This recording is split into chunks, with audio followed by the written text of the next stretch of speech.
Est-ce que vous voulez savoir des trucs du coup ou pas? Ouais, mais bon, je vais voir, on va voir.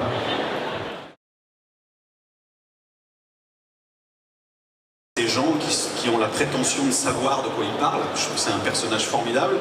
Et c'est un peu François Rollin, j'avoue, qui fait un peu tout sous forme de conférence. C'est-à-dire que lui, quand il a des très grosses conneries à faire, déjà il sourit pas quand il les dit comme un prof, il les assène à son assistance avec beaucoup d'assurance, et je crois que j'adore ce personnage-là. J'adore un mec qui rentre en scène et qui dit « je vais vous expliquer comment marchent les choses ». Cette prétention-là, cette espèce de position sur scène de toute puissance, alors qu'en fait le mec, bon, c'est pas forcément... ça me file envie de m'adresser, c'est pas moi encore une fois, hein, c'est un personnage, mais ça me file envie de m'adresser à une assistance sous ce biais-là, et surtout quand il a été très prétentieux et très sûr de lui, c'est agréable d'en faire une introspection après, de le faire un peu flancher, de le faire un peu fragile et de le faire un peu... voilà, donc j'adore jouer ça. Pour le moment, je m'en suis pas lassé. Je dis pas que tous mes spectacles seront comme ça, mais pour le moment, ouais. Est-ce que les prochains spectacles pourraient être, je connais déjà la réponse, mais quand même pour eux, un one-man show avec des sketchs, des gags? Enfin, maintenant, tout le monde fait des one-man shows. Michel Drucker va en faire un bientôt, donc... Non. Oh, si. Je te jure. Non, mais je déconne pas. Michel Drucker? Ouais. Non, mais c'est... Excusez-moi. C'est super sérieux. Il va faire un one... Non, mais c'est sérieux. Un one-man show. Et il va monter sur scène, comme nous, là, comme ça, devant des gens, ouais. Et il va parler de sa vie. Donc toi, je sais pas, ça, non? Alors moi, le problème, c'est que moi, je viens vraiment du théâtre. J'ai des parents comédiens, et pour moi, le théâtre, on raconte pas sa vie. Pour moi, au théâtre, on rentre, il y a ce qu'on appelle un quatrième mur, c'est-à-dire qu'en fait, le public n'existe pas. On joue comme si on était seul, et il n'y a pas d'adresse. Qu'est-ce qu'il y a, mon grand? C'est chez moi que ça gueule ou c'est derrière? Ah, mais je peux pas savoir d'ici, moi. Donc il n'y a rien de choquant dans ce que j'ai dit, on est d'accord? Voilà. Donc pour moi, une scène de théâtre, c'est pas du tout un endroit où on vient parler de soi, où on vient... Ça, c'est vraiment propre au stand-up, sachant qu'au stand-up, normalement, les grands du stand-up américain ne parlent pas vraiment d'eux non plus. C'est aussi... Bien sûr, donc oui, il y a une petite... Moi, c'est pas mon métier. Je sais pas le faire, j'ai pas de talent pour ça, donc moi, ce sera toujours écrit et voilà. Passons à Astérix. T'appropries un personnage qui existe déjà, qui est déjà un personnage mythique en France. Ça te fait quoi? C'est un challenge? C'est faire quelque chose en se rapprochant du personnage? C'est essayer d'évacuer le mythe et faire autre chose? C'est quoi? C'est compliqué parce que c'est pas simplement Astérix, c'est Astérix en CGI, en film d'animation. Le problème, c'est que le film d'animation, il peut pas se permettre tout ce que se permet le film en live. Parce que le film en live... Tu aurais préféré faire un film en live? Non, je préfère l'animation. Mais le film en live, c'est le plaisir de voir Astérix, mais pas le vrai Astérix.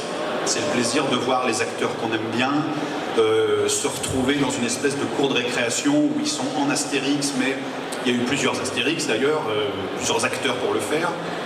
Et en fait, on n'est pas immergé comme quand on est immergé dans la BD, dans un monde qui... Ça se voit que c'est des gens qui sont plus près de nous. L'animation, c'est complètement le dessin animé, c'est complètement la BD.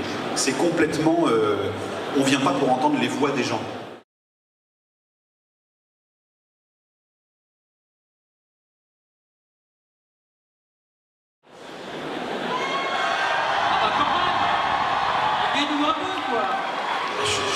Je suis désolé, mais il n'y a pas de questions hein, pour le moment. Qu'est-ce qu'il y a? Qu'est-ce qui s'est passé?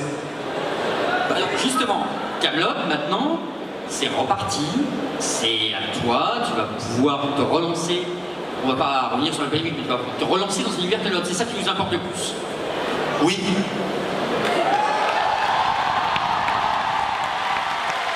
Attendez, alors, si vous hurlez comme ça, chaque fois que je dis oui ou non, on n'y arrivera pas. Non, mais je vais essayer de faire plus que oui et non. Mais cool, merci. Alors c'est au cinéma, ça on sait. C'est ce que tu as toujours dit, c'est que tu as toujours voulu faire. Kaamelott va revenir, une trilogie de films, c'est ce dont tu parlais. La fin, donc Kaamelott, c'est une saga, c'est une histoire finie, et elle se finit en 3 films après la série que peut-être certains d'entre vous ont déjà vu.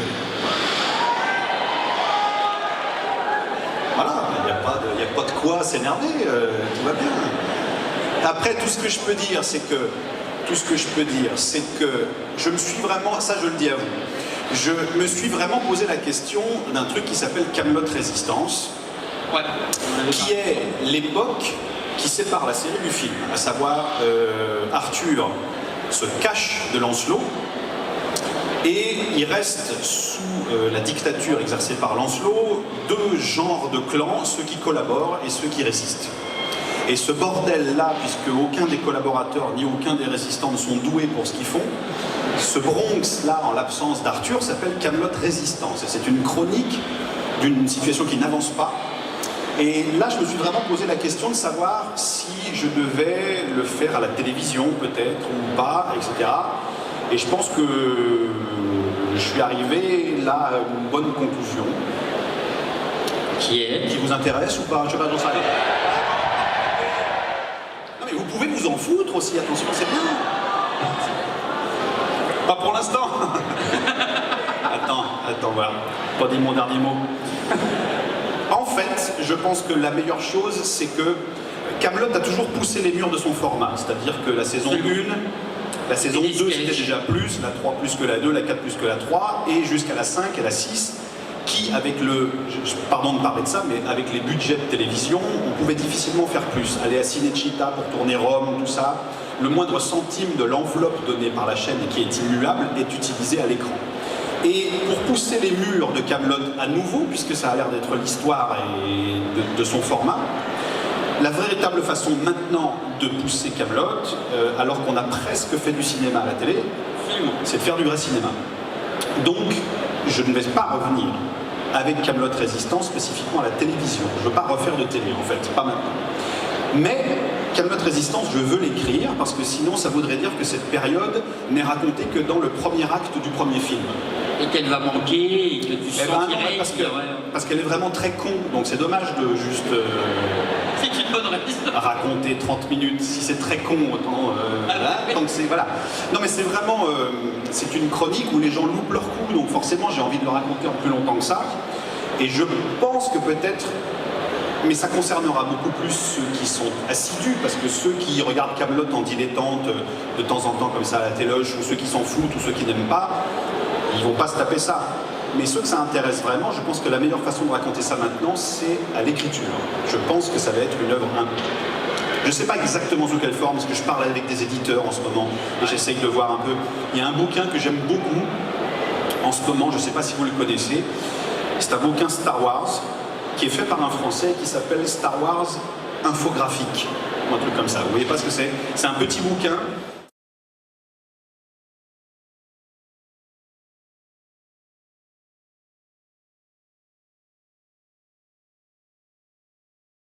La télévision n'est pas prête pour Kaamelott, ou c'est toi simplement tu l'as fait, t'as pas envie de revenir à ce format et à ces budgets? Non, j'ai des projets de télévision qui sont encore en cours là et qui auront peut-être lieu, mais c'est dans une autre forme. Je sais pas si même le prime time est la meilleure façon. Déjà premièrement parce que ce serait une façon de revenir deux fois. Une fois la télévision, puis en fait le cinéma on sait que c'est encore derrière, ça retarderait le film. Alors que là le film je l'écris maintenant et la meilleure façon qu'il arrive vite c'est ça, c'est d'écrire les deux en même temps, mais pas d'avoir un tournage avant le film, parce que ça retarderait beaucoup les choses. Donc, a priori, c'est comme ça que ça va se passer.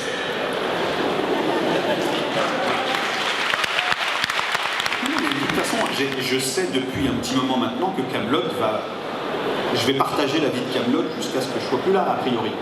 Je pense. Parce qu'il y a 3 films, il y a des choses, et j'ai du plaisir à raconter Kaamelott tout le temps. J'ai du plaisir à raconter Kaamelott en plus du reste. Je peux faire cohabiter l'écriture de Kaamelott et autre chose. Donc je vois où ça va depuis longtemps, la façon dont ça y va, c'est moins important. Ce que ça dit, c'est important, mais la façon, bon, il y a plusieurs choses. Après, je crois que ce qui vient de se passer avec Kaamelott, et maintenant que je l'ai récupéré de manière exactement comme je la voulais, c'est-à-dire que je dispose de... Dans ma petite valise, j'ai Kaamelott en général. Voilà, je peux l'ouvrir et faire des choses. En fait, ce qui est nouveau pour moi, c'est que sans avoir à faire des convolutions dans tous les sens, je peux faire Kaamelott comme je l'ai toujours imaginé, encore plus qu'avant, c'est-à-dire le faire vivre sous plein de plateformes. C'est-à-dire que Kaamelott reprend, évidemment le gros projet c'est la saga, c'est le film, c'est ce bouquin dont je vous parle, c'est les BD que certains connaissent et qui continuent, mais c'est aussi une véritable existence de Kaamelott sur Internet, c'est aussi une véritable existence de Kaamelott qu'on en parle, qu'on le tourne, qu'on imagine à quoi ça peut ressembler, de refaire le graphisme, de refaire c'est-à-dire de faire un jeu peut-être. J'ai envie de faire un jeu sur ça, j'ai des idées, tout ça. Dérouler plein de choses autour de Kaamelott, Oui, on peut parce que proposer c'est des un- trucs, un concert avec la musique, des choses pour les musiciens, enfin je sais pas. Ah, j'ai pas pensé à ça, tiens. Eh ben tiens, 10% pour M. Caravel. On va voir. Bah, faut le temps de tout faire. Mais en tout cas, il y a un truc de sûr, c'est que pour moi, Kaamelott, c'est pas. C'est comme une bible de jeu de rôle en fait. Il peut en découler plein de choses. Ce qui compte, c'est que ce soit raccord avec le monde et avec les règles de ce qui s'y passe à l'intérieur. Mais quand je vois des super trucs comme le bouquin dont je vous parle sur Star Wars, là, ou des choses, ou des gens que je croise avec qui j'ai envie de faire des trucs, comme là je parle, je ne fais que parler, hein, on est d'accord, que parler avec Antoine Boza, je ne sais pas s'il y en a qui connaissent, celui qui a fait Seven Wonders et des jeux comme ça.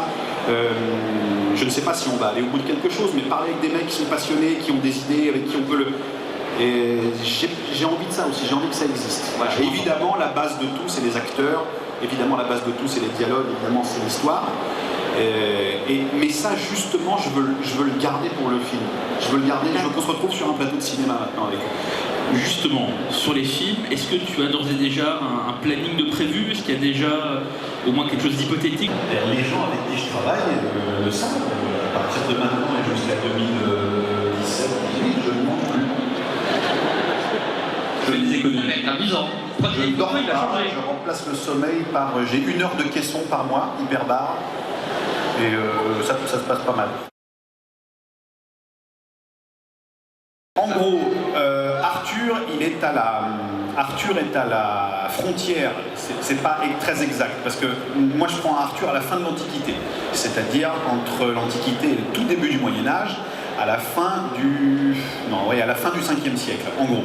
Ça veut dire que c'est un chef d'origine romaine, ça se voit dans la saison 6, donc il est d'origine polythéiste, mais il règne notamment en Bretagne, dans ce qu'on appelle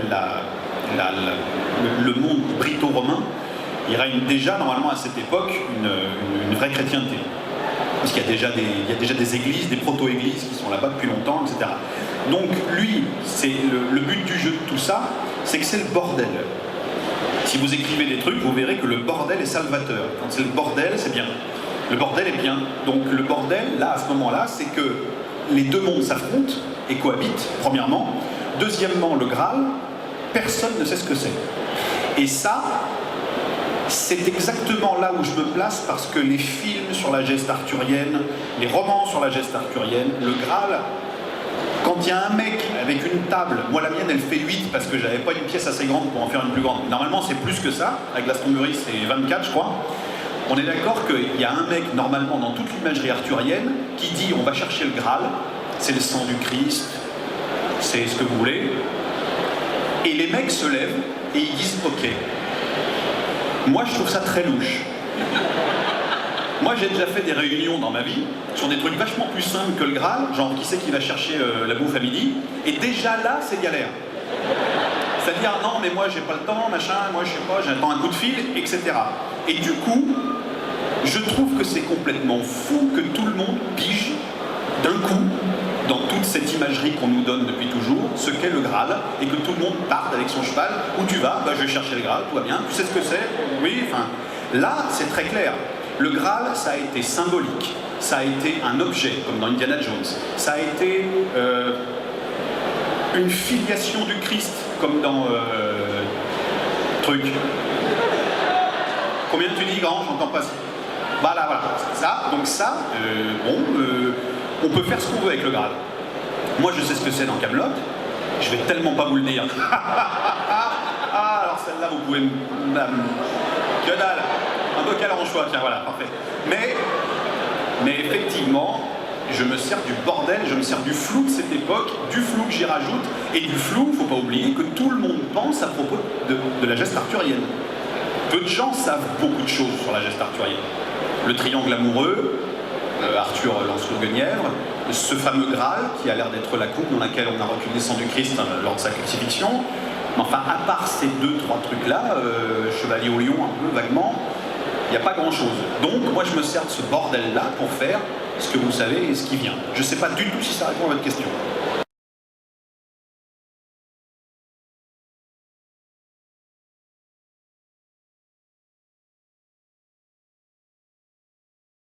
Le dialogue, ça se lit aussi. Oui, bien sûr. Donc, la question serait plutôt, est-ce que vous n'avez pas peur que le dialogue non porté par des acteurs Oui, voilà. puisse nuire au truc? Plutôt, oui. Voilà. J'en sais rien. Je peux vous dire. Je ne sais pas. Moi, personnellement, j'ai lu il n'y a pas très longtemps Les Vieux de la Vieille, le roman de René Fallet, alors que le film est certainement un de mes films préférés. Je me marre en lisant le truc. Et pas parce que je me mets les acteurs en tête d'ailleurs. Non, parce que c'est bien dit. Moi, je crois que ce qui a de la valeur et ce dont j'essaierai de ne jamais me passer, c'est d'essayer de donner de la qualité à la langue. Et c'est bien quand elle est portée par des acteurs, mais figurez-vous que j'écris pas tout à fait la même chose quand c'est des acteurs qui vont le dire que quand ça va être lu. C'est pas tout à fait le même truc. C'est pas le même exercice. Je pense qu'on peut lire du Kaamelott inédit et je crois que ça peut être pas mal. Sinon, je le ferai pas. Mais peut-être que je me trompe. Qu'est-ce que vous en pensez?